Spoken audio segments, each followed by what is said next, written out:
Dios los bendiga, hermanos. Bienvenidos a Leamos la Biblia en un año.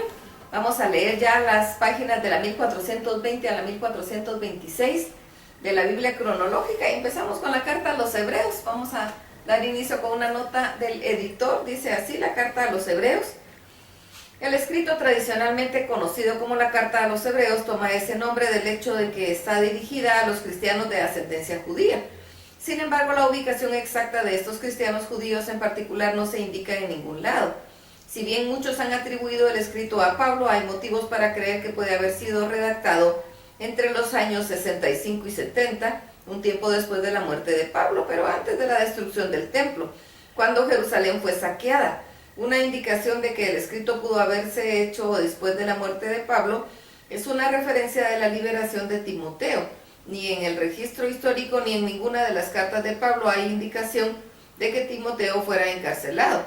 Es bastante posible que si Timoteo había viajado a Roma para estar con Pablo, como éste le había pedido que lo hiciera, Timoteo mismo haya sido encarcelado en esta época o poco después. Con la autoría de Pablo puesta en duda, no queda claro bien quién pueda haber sido el escritor. Algunos creen que es Lucas, mientras otros creen que pudo haber sido un colega de Pablo, Bernabé, o tal vez Apolo. Quien quiera que fuera, la carta revela que el autor conoce personalmente a aquellos a los que está escribiendo y está familiarizado con la persecución que están soportando. Evidentemente, teniendo ese sufrimiento en mente y consciente de que son muchos de los cristianos judíos, son instados a regresar al judaísmo, el escritor establece una tremenda defensa de la fe cristiana tomándola de un modo enérgico de un contexto judío, al exhortar a la fe continua en Jesús como el Cristo. Pasando lógica y sistemáticamente de un argumento a otro, el escritor demuestra la superioridad de Cristo sobre todo lo que se sostiene que es importante para la religión judía. Los profetas, los ángeles, Moisés, Josué, el sacerdocio levítico, el pacto y los sacrificios.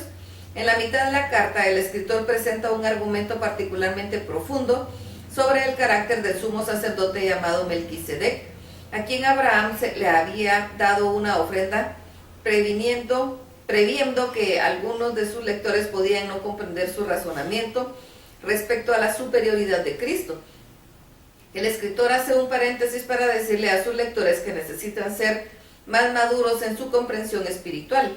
Finalmente, el escritor enumera un grupo de personas fieles de Dios como ejemplos de paciencia y constancia.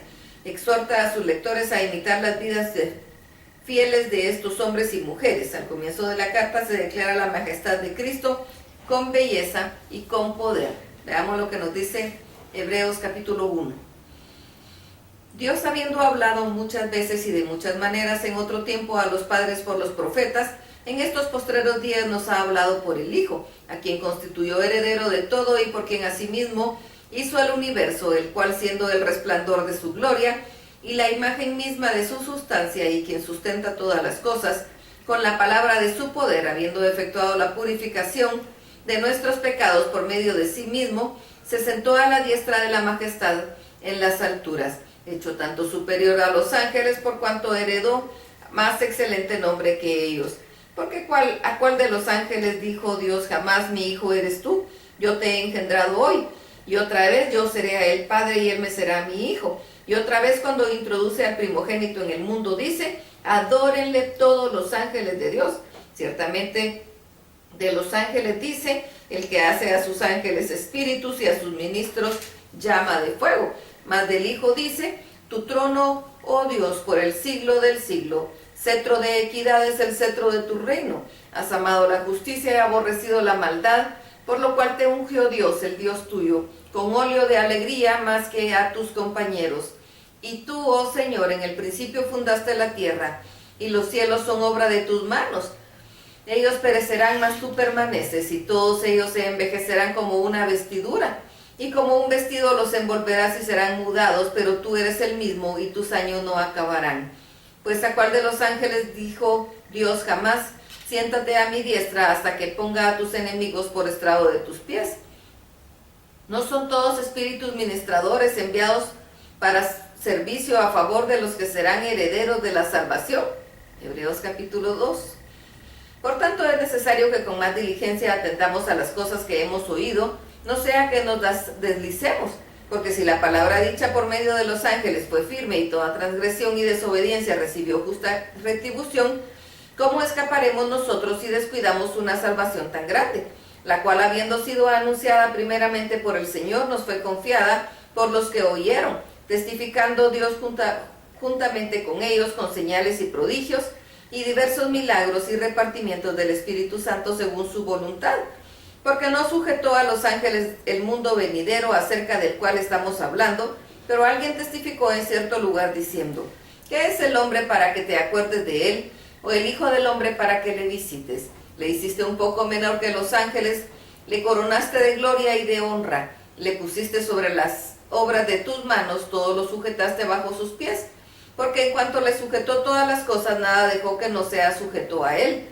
Pero todavía no vemos que todas las cosas le sean sujetas, pero vemos a aquel que fue hecho un poco menor que los ángeles, a Jesús, coronado de gloria y de honra a causa del padecimiento de la muerte, para que por la gracia de Dios gustase la muerte por todos, porque convenía a aquel por cuya causa son todas las cosas, y por quien todas las cosas subsisten, que habiendo de llevar muchos hijos a la gloria, perfeccionase por aflicciones al autor de la salvación de ellos, porque él santifica a los que son santificados, de uno son todos, por lo cual no se avergüenza de llamarlos hermanos, diciendo: anunciaré a mis hermanos tu nombre, en medio de la congregación te alabaré, y otra vez yo confiaré en él, y de nuevo he aquí yo y los hijos que Dios me dio.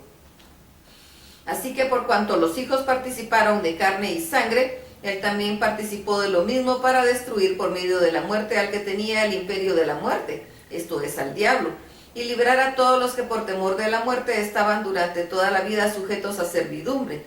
Porque ciertamente no socorrió a los ángeles, sino que socorrió a la descendencia de Abraham, por lo cual debía ser en todo semejante a sus hermanos, para venir a ser misericordioso y fiel sumo sacerdote en lo que a Dios se refiere, para expiar los pecados del pueblo. Pues en cuanto él mismo padeció siendo tentado, es poderoso para socorrer a los que son tentados. Hebreos capítulo 3.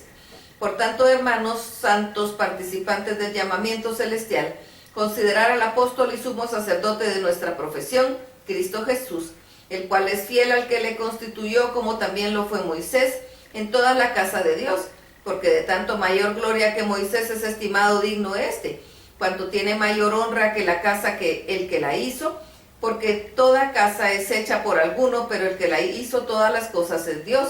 Y Moisés, a la verdad, fue fiel en toda la casa de Dios como siervo, para testimonio de lo que se iba a decir, pero Cristo como hijo sobre su casa, la cual casa somos nosotros si retenemos firme hasta el fin la confianza y le gloriamos, y el gloriarnos en la esperanza.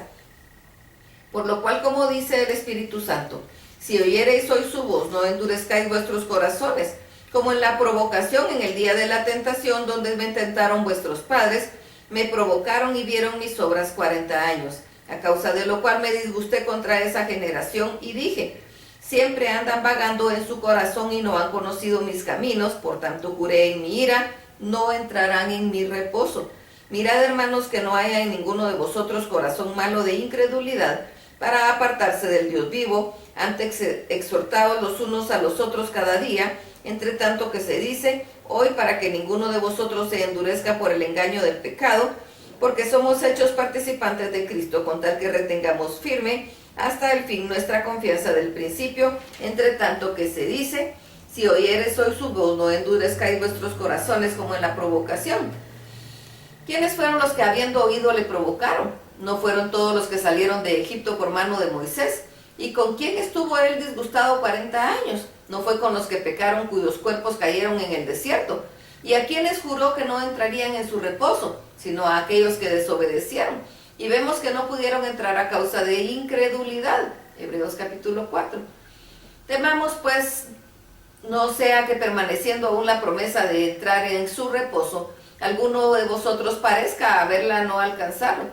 Porque también a nosotros se nos ha anunciado la buena nueva como a ellos, pero no les aprovechó el oír la palabra, por no ir acompañada de fe en los que la oyeron. Pero los que hemos creído entramos en el reposo de la manera que dijo: por tanto juré en mi ira, no entrarán en mi reposo. aunque las obras suyas estaban acabadas desde la fundación del mundo, porque en cierto lugar así dijo así del séptimo día, y reposó Dios de todas las cosas en el séptimo día, y otra vez aquí no entrarán en mi reposo. Por lo tanto, puesto que falta que algunos entren en él, y algunos a quienes primero se les anunció la buena nueva no entraron en casa por causa de desobediencia, otra vez determina hoy, diciendo, después de tanto tiempo en medio de David, como se dijo, si oyereis su voz, no endurezcáis vuestros corazones. Porque si Josué les hubiera dado el reposo, no hablaría después de otro día. Por tanto, queda un reposo para el pueblo de Dios, porque el que ha entrado en su reposo, también ha reposado de sus obras como Dios de las suyas.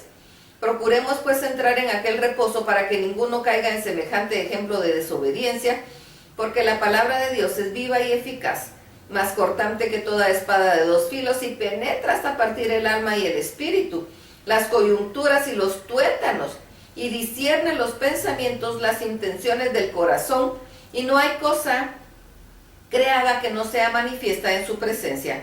Antes bien, todas las cosas están desnudas y abiertas a los ojos de aquel a quien tenemos que dar cuenta. Por tanto, teniendo un gran sumo sacerdote que traspasó los cielos, Jesús el Hijo de Dios, retengamos nuestra profesión, porque no tenemos un sumo sacerdote que no pueda compadecerse de nuestras debilidades, sino que fue tentado en todo según nuestra semejanza, pero sin pecado. Acerquémonos pues confiadamente al trono de la gracia para alcanzar misericordia y hallar gracia para el oportuno socorro. Hebreos capítulo 5.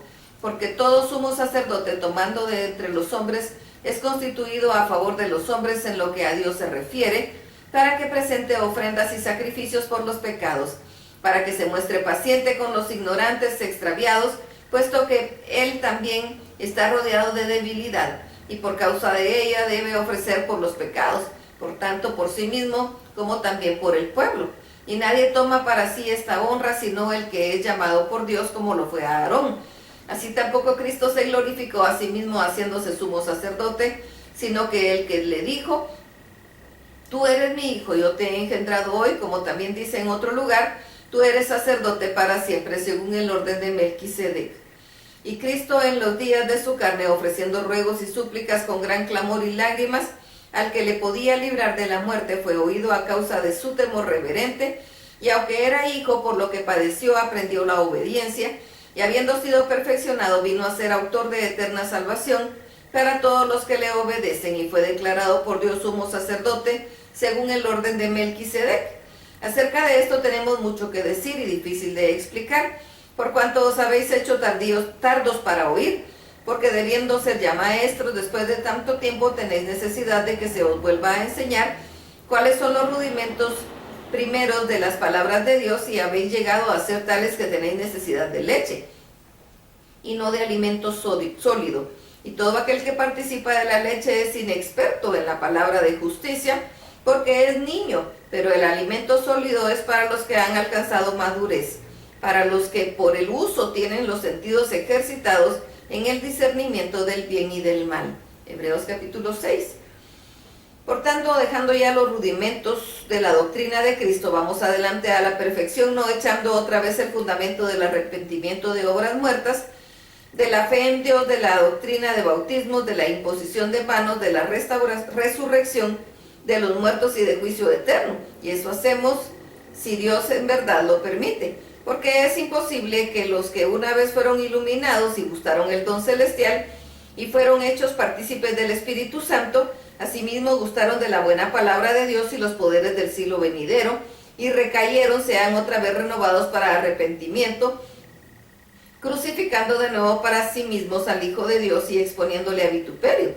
Porque la tierra que bebe la lluvia, que muchas veces cae sobre ella y produce hierba provechosa, a aquellos por los cuales es labrada, recibe bendición de Dios, pero la que produce espinos y abrojos es reprobada, está próximo a ser maldecida, y su fin es ser quemada. Pero en cuanto a vosotros, oh amados, estamos persuadidos de cosas mejores, y que pertenecen a la salvación, aunque hablamos así, porque Dios no es injusto para olvidar vuestra obra y el trabajo de amor que habéis mostrado hacia su nombre, habiendo servido a los santos y sirviéndoles aún. pero deseamos que cada uno de vosotros muestre la misma solicitud hacia el fin, para plena certeza de la esperanza, a fin de que no os hagáis perezosos, sino imitadores de aquellos que por la fe y la paciencia heredan las promesas. Hasta aquí la lectura. Dios los bendiga.